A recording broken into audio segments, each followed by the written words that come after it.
Bonjour.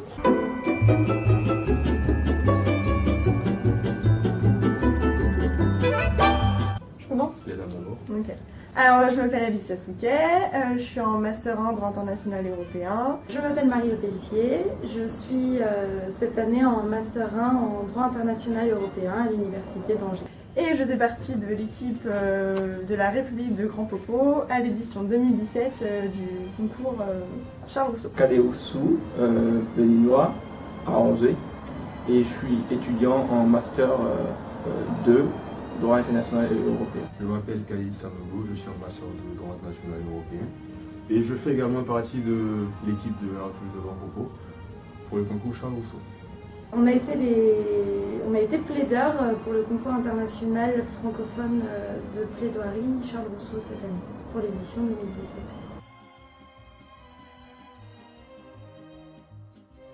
Alors, c'est un concours un procès simulé en droit international. Il s'agit en fait vraiment d'une simulation d'un procès fictif. Donc les plaideurs endossent le rôle de conseil d'un État et les requérants comme les défendeurs doivent défendre les intérêts de l'État qu'ils représentent. Qui s'est passé cette année, donc en 2017, au Bénin. Et le but, c'est de faire des mémoires et ensuite de plaider pour deux États sur un cas fictif, deux États qui s'opposent.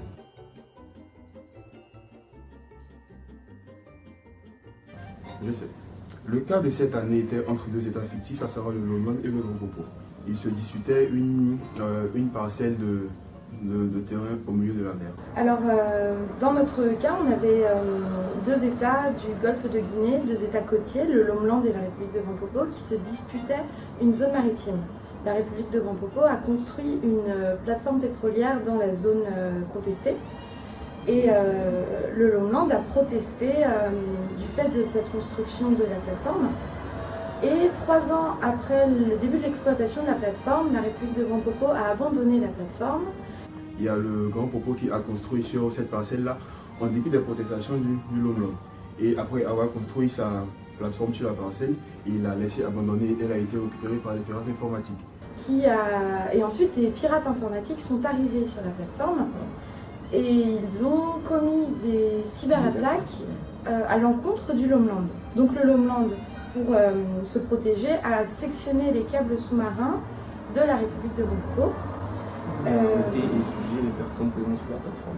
Voilà. Et donc le Lomland présente une demande à la Cour internationale de justice en lui demandant de reconnaître que la République de Grand Popo n'avait pas le droit de construire la plateforme, qu'elle était responsable des attaques commises par les pirates et que le Lomland avait le droit de sectionner les câbles et d'arrêter de juger les personnes.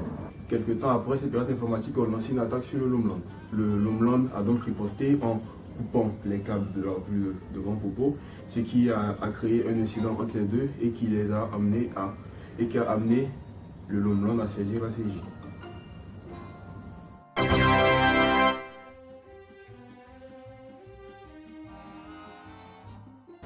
Alors, il y a une phase écrite.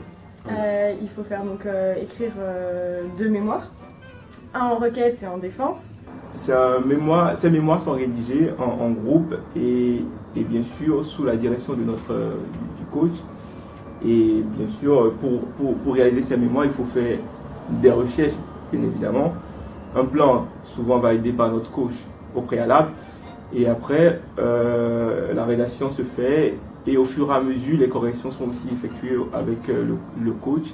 Toutes les semaines, on travaille quasiment tous les jours à faire des recherches. Il y a un gros travail de recherche et ensuite un très gros travail de rédaction. Chaque semaine, on pousse sur des sujets de droit international dont on n'a aucune idée de où ce que ça va nous mener. C'est gratter jusqu'à chercher la faille qu'on va pouvoir nous opposer. Ou alors le détail qui va nous permettre d'avoir un argument béton, et voilà. Une fois que le mémoire est bouclé, envoyé au RFDI, on s'entraîne pour les phases orales, donc c'est vraiment on se met en situation comme des avocats. Et donc on est là face à un pupitre et on rédige une plaidoirie en se basant entièrement sur les arguments qu'on a énoncés dans notre mémoire. La phase orale qui est vraiment la phase la plus intéressante parce que là, on s'est entraîné à plaider. Au départ, c'était pas évident pour certains d'entre nous, pour d'autres, c'est allé beaucoup plus facilement, mais le plus important, c'est que on a remarqué une amélioration au fur et à mesure, que ce soit sur le fond ou sur la forme. On s'est amélioré.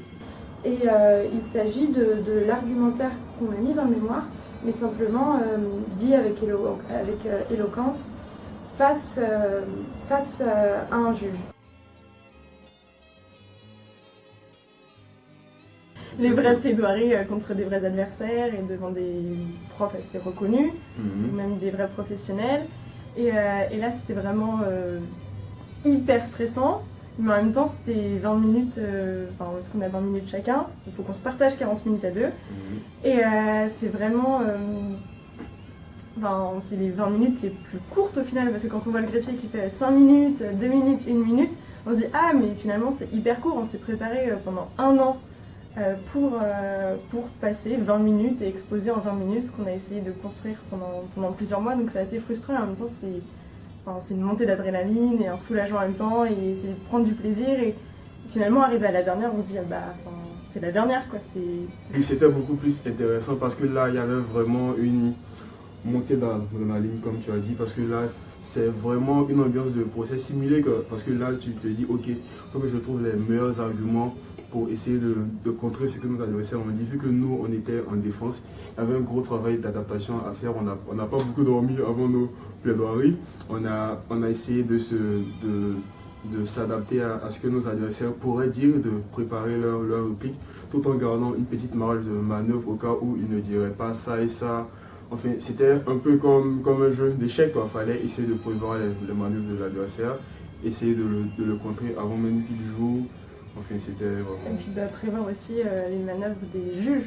Chaque mot qu'on dit, il les soupèse, nous repose des questions. Et moi, je sais que le mot que je craignais le plus pendant le plaidoirie, c'était « Excusez-moi, maître ». Non, pas de question, pas de question. Mais au final, c'est un travail d'1 an. Et donc, ce qu'on a écrit, ce qu'on va plaider, on en est convaincu. Et forcément, notre mémoire, notre plaidoirie, c'est notre bébé. Et on est fiers de ce qu'on a fait. Et forcément, qu'importe l'équipe, au final, je trouve qu'il n'y a pas tellement de peur à avoir. Parce que, en plus, véritablement, c'est tout un jeu, c'est toute une compétition qui se fait. Et qu'importe l'équipe en face, le challenge sera élevé, mais surmontable.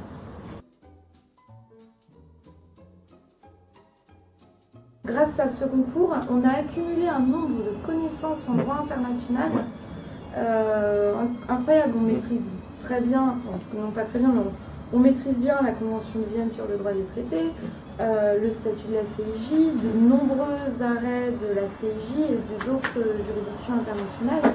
Le régime de la responsabilité internationale. Le régime de la responsabilité internationale des États. Ouais. Pour ma part, apprendre à faire un mémoire, étant donné que j'en ai jamais fait, normal. Structurer sa recherche, sa pensée, savoir où chercher efficacement avec des ressources pertinentes. Ça nous a beaucoup aidé pour nos études, pour mon master. Je sais qu'en cours de droit international approfondi, réciproquement, pendant l'année, le cours m'aidait pour le concours et pour les partiels, tout ce que j'avais accumulé en connaissances m'a aidé. Donc là-dessus, déjà, c'est une super expérience. Au-delà du fait que ça m'a permis de beaucoup plus m'imprégner de droit international, ça m'a aussi apporté une rigueur. Je ne savais pas que je pouvais être aussi maniaque. En tout cas, pour la bibliographie, pour les notes de bas de page, là, quand je fais mon mémoire, disons que sur une journée, je passe, les 3/4 de ma journée à chercher la bonne note de bas de page, à chercher les bonnes références. Enfin, en tout cas, ça a appris vraiment à être rigoureux au niveau de la forme du travail. Ça m'a appris que la forme c'est très important, quasiment presque autant que le fond. Oui. On est un peu fiers. On est venu avec un prix, on a remporté le 4e prix du meilleur mémoire. Le 4e prix de mémoire est attribué à l'Université d'Angers. Et puis surtout parce qu'on s'y attendait vraiment pas. Quand je ne sais plus qui a annoncé 4e prix du meilleur mémoire à l'Université d'Angers, On s'est regardé avec des yeux interloqués. Mais non, c'est nous, quoi. On a tous eu un petit moment de... On était vraiment hyper fiers, les larmes aux yeux. C'est un travail d'une année, on est récompensé, quoi.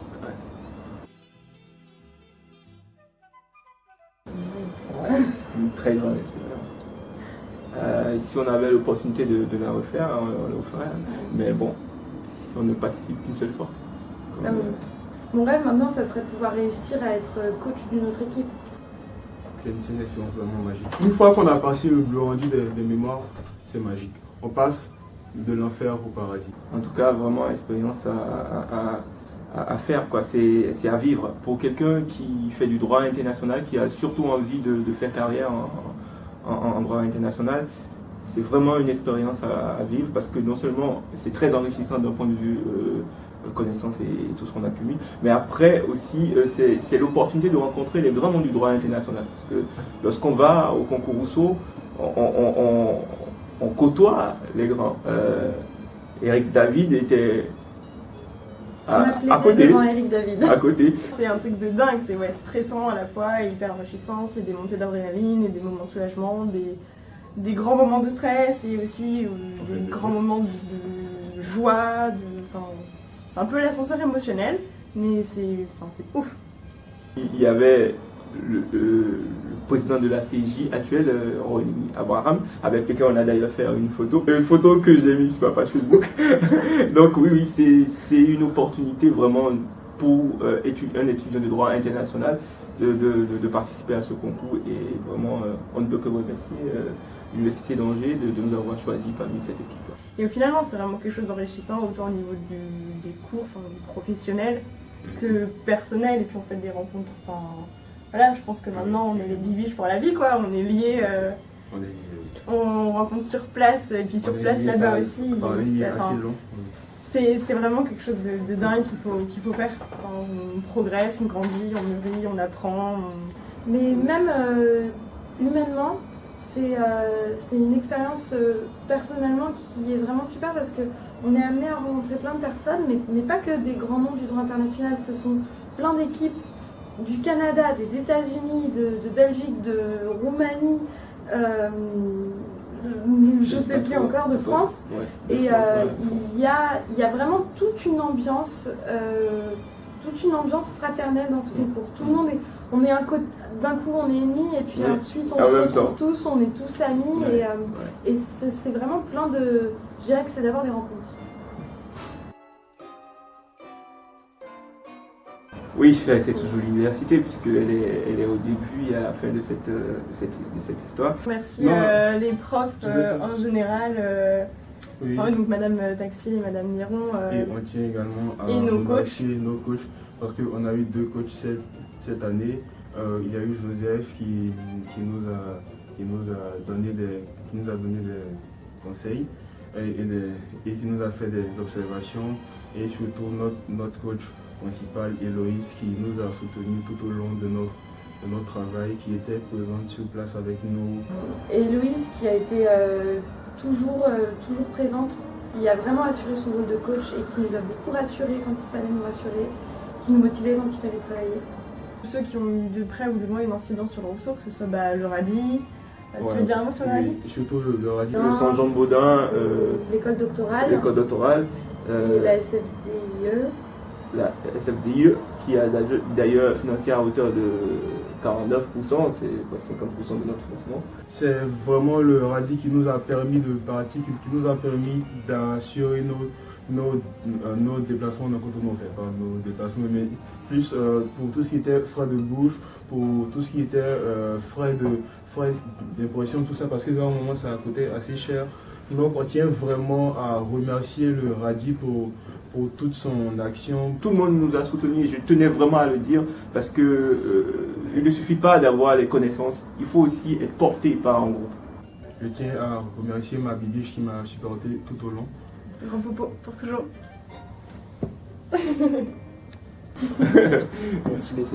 Merci beaucoup à tous les deux.